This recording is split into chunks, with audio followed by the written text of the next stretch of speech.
I had a client reach out to me for a coffee table idea that she wanted me to build, and she requested black walnut and black epoxy.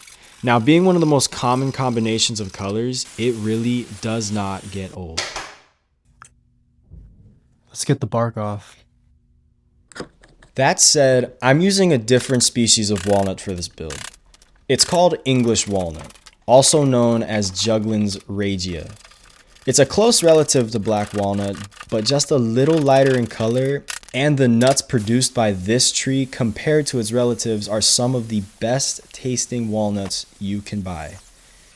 Here I'm removing the bark and the thin cambium layer that lays underneath to give the epoxy a good clean surface to form a strong bond. Following that, I slap on a wax-free shellac to help reduce the bubbles that cling to the live edge and prevent the dye from staining the wood when I pour the epoxy. For anyone building a river table, I cannot stress enough the importance of monitoring the temperature of your epoxy while it's in the early stages of curing. If it heats up too much, you will hate every minute of the process. Heat is the enemy of epoxy, and it's best to keep a fan on it for the first day or two to make sure that it's in that 70 to 80 degree Fahrenheit range. As long as the temperature is right, it should turn out great.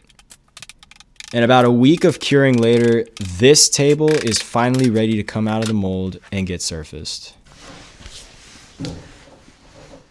Big shop time. Y'all might not believe me, but this wide belt planer sander saves me about half a day in surfacing alone.